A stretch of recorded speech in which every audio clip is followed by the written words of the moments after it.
l'histoire de la non-double imposition, des conventions de non-double imposition qui actuellement fait encore débat.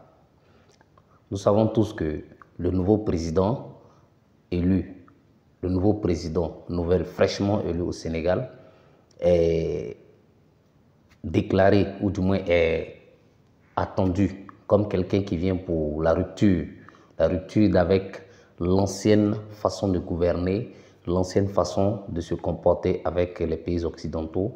Et aussi, nous savons tous que l'espoir est mis sur un certain nombre de promesses qu'ils avaient faites à l'endroit de leur peuple et par ricochet à l'endroit du peuple africain, c'est-à-dire faire la révision de certains accords, certaines conventions fiscales bien évidemment, des conventions fiscales comme la convention de non-double imposition qui se trouverait dans certains contrats avec la France.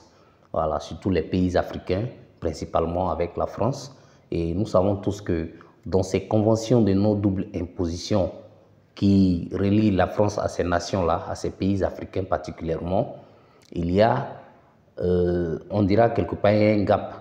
Un gap, c'est-à-dire quoi? La convention de non-double imposition signifie que nous n'imposons pas les entreprises françaises qui font bénéfice dans nos pays ne vont pas payer, reverser les impôts sur le bénéfice dans les pays où ils font leurs chiffres d'affaires, où ils exercent, où ils font leur commerce. Mais ces bénéfices-là seront reversés en France. Et réciproquement, les entreprises qui se trouveraient en France, africaines particulièrement, des pays africains qui se trouveraient en France, eux aussi ne vont pas payer leurs impôts en France, mais viendront les payer en Afrique. Et ces accords ont été signés depuis probablement les années d'accession aux indépendances. Mais nous constatons que, en réalité, c'est la France qui bénéficie largement et que nous sommes défavorisés dans ces conventions fiscales-là. Je vous explique parce que quand vous remarquez, la France a tellement d'entreprises, la France principalement, je ne parle pas des autres pays européens ou occidentaux, mais la France particulièrement a tellement d'entreprises dans nos pays africains. Au Sénégal, ils sont estimés à 250 grandes entreprises qui font des milliards et des dizaines de milliards, des centaines de milliards, parfois même, de bénéfices annuels. Et ainsi de suite, dans différents pays. La Côte d'Ivoire, là, on n'en parle pas. Voilà, les deux pays où les Français ont investi le plus, nous le savons tous, ce sont la Côte d'Ivoire et le Sénégal, principalement pour les pays francophones. Et rendez-vous compte que ces entreprises qui font des dizaines, voire des centaines de milliards de francs CFA en termes de bénéfices nets, où ils devraient reverser les impôts liés à ces bénéfices-là, ne les reversent pas dans les pays africains. Et c'est un manque à gagner pour ces pays-là, un manque à gagner au niveau des recettes fiscales. Et qui dit recettes fiscales dit également contribution. Contribution, nous sommes tous appelés contribuables, bien évidemment, dans notre système fiscal. Et donc, nous remarquons que c'est plutôt la France qui est bénéficiaire de ces accords, de ces conventions fiscales par rapport aux Africains. Parce que la France, c'est un tout petit pays. Comparativement aux pays africains, le Niger à lui tout seul et le Mali à lui tout seul valent peut-être 2-3 fois la taille de la France. Mais en termes de population et en termes de marché, bien évidemment, nous sommes plus importants et nous allons encore aller plus importants en termes de consommation par rapport à la France. Mais nous remarquons que c'est la France qui est la plus bénéficiaire de ces accords-là. Parce qu'il y a aussi l'aspect ceux qui, par exemple, des travailleurs, voilà, des travailleurs tels que ceux qu'eux, ils appellent les expatriés. Quand c'est nous, on va là-bas, on n'est pas appelé expatriés, hein, vous convenez avec moi, vous comprenez les expressions. Voilà, eux, les expatriés, nous aussi, on a des expatriés là-bas, qui travaillent là-bas, mais qui ne sont pas imposés par rapport à cette convention-là, ne sont pas imposés par rapport à leurs revenus. Et eux aussi, les expatriés qui sont ici ne sont pas imposés parce que l'impôt qu'on devrait prélever sur leurs revenus ici, ces impôts-là sont reversés en France et vice-versa. Mais quand on remarque, quand un expatrié occidental ou français en particulier arrive sur nos terres africaines, généralement, il est payé à des sommes astronomiques, si on peut dire ainsi. Des sommes tellement importantes. Mais derrière, l'impôt qui devrait être prélevé sur ce revenu-là n'est pas fait en réalité pour le compte du pays où il vient exercer son métier. Et ensuite, derrière, quand c'est nous, on va là-bas, vous savez comment nous sommes payés là-bas par rapport à eux, n'est-ce pas? Et donc, ce qui veut dire que dans la balance est tellement déséquilibrée en faveur de la France, en défaveur des pays africains, que ces accords auraient dû être revus depuis il y a très longtemps.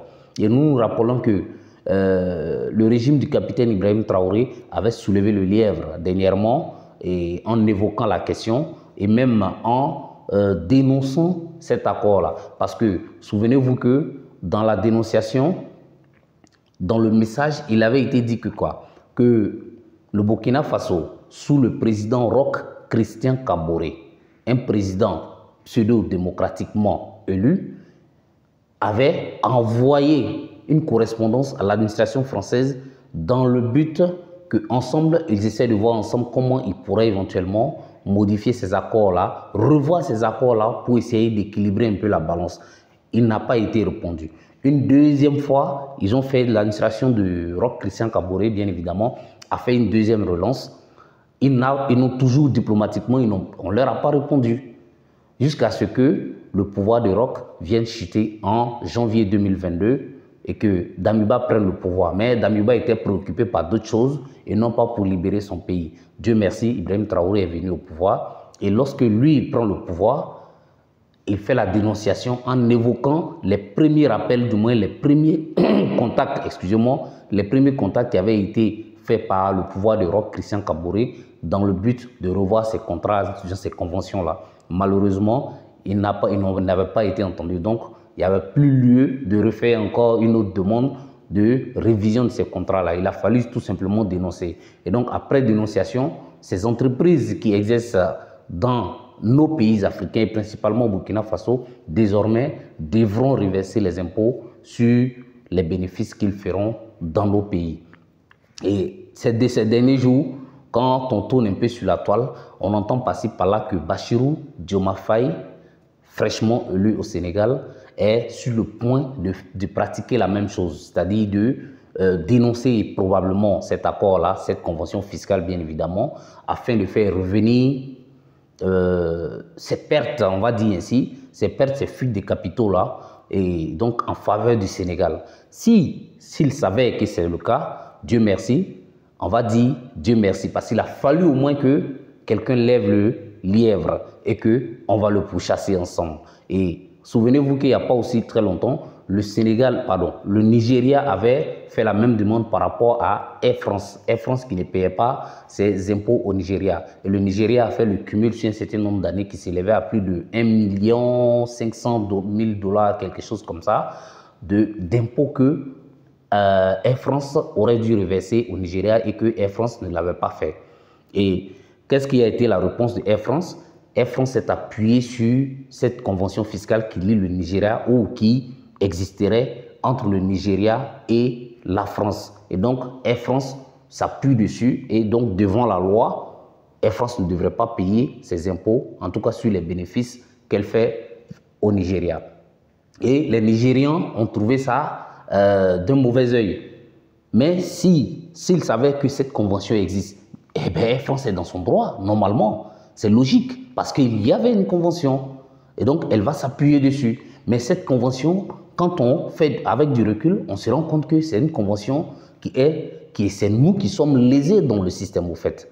Le système était biaisé, comme Sonko l'a dit dans un de ses discours, depuis les indépendances, le système était biaisé et était voué à l'échec avec le temps. Et aujourd'hui, nous sommes en train de voir, au fur et à mesure que nous progressons, que des revendications, et surtout de la jeunesse qui met la pression sur les dirigeants, des jeunes conscients qui prennent le pouvoir tel que ce que nous venons de voir au niveau du Sénégal, c'est des jeunes bien sûr, à 45 ans, c'est encore jeune en Afrique bien sûr. Et donc, cette jeunesse consciente, cette jeunesse revendicatrice, cette jeunesse qui veut sa souveraineté est en train de prendre les rênes et le contrôle des pouvoirs. Et ça, ce n'est que le début. Et s'ils savaient effectivement que Sonko, Abdoulaye Diomaye Faye, leur équipe en tout cas, est sur cette voie-là afin de demander à la France, ou du moins aux entreprises françaises, que désormais, il leur serait obligatoire de reverser les impôts sur les revenus, les bénéfices qu'il ferait au Sénégal. Nous ne pouvons que saluer cette action et cette démarche-là de la part de l'équipe Diomaye Faye. Et nous espérons que d'autres pays suivront et emboîteront le pas derrière ces pays-là. D'abord, les pays de l'AES, de façon commune, sont allés dans ce sens-là. Et les pays qui ne sont pas de l'AES, des pays membres de la CEDEAO, sont en train également d'aller dans la même direction. Et c'est une question de souveraineté, c'est une question de se faire respecter, c'est une question de coopération gagnant-gagnant. Et s'ils savaient que nous sommes dans des coopérations où nous ne sommes pas gagnants, où nous sommes lésés par rapport à l'autre, ben, cette coopération, je ne pense pas que ça devrait durer. Logiquement, ça ne devrait pas prendre du temps, on devrait mettre fin à ça. Nous nous demandons chaque fois, nos anciens dirigeants, comment ont-ils fait, tout en sachant l'existence de ces genres de rapports entre nous et la France, comment ont-ils fait pour durer dans de telles relations, pour faire perdurer ce système-là sans qu'il n'ait pu réagir. Mais bon, on dit, disant que toute chose ayant une fin, nous pensons que la fin est proche. Si on ne dit pas que c'est la fin de la France. La France, non, ça ne nous regarde pas. Mais au moins, dans nos relations avec la France, quelque chose doit changer, les choses doivent évoluer et il ne s'agit plus de se faire berner, de se faire duper ou de se faire piétiner ou de se faire humilier. Non, ils ne peuvent plus avoir d'emprise sur nous. Au fur et à mesure, les choses vont changer.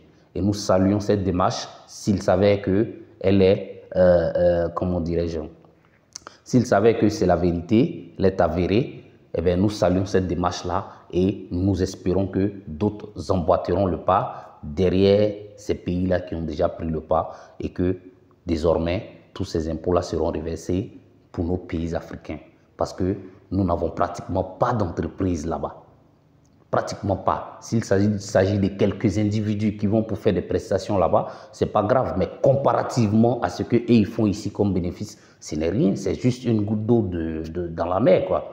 Voilà. Et donc, c'était pour ça que je voulais faire cette petite vidéo. Et je vous donne rendez-vous demain pour un autre numéro par rapport à un autre sujet encore concernant nos pays africains. L'actualité africaine principalement et l'actualité internationale en plus large. Merci d'avoir suivi la vidéo et peace out.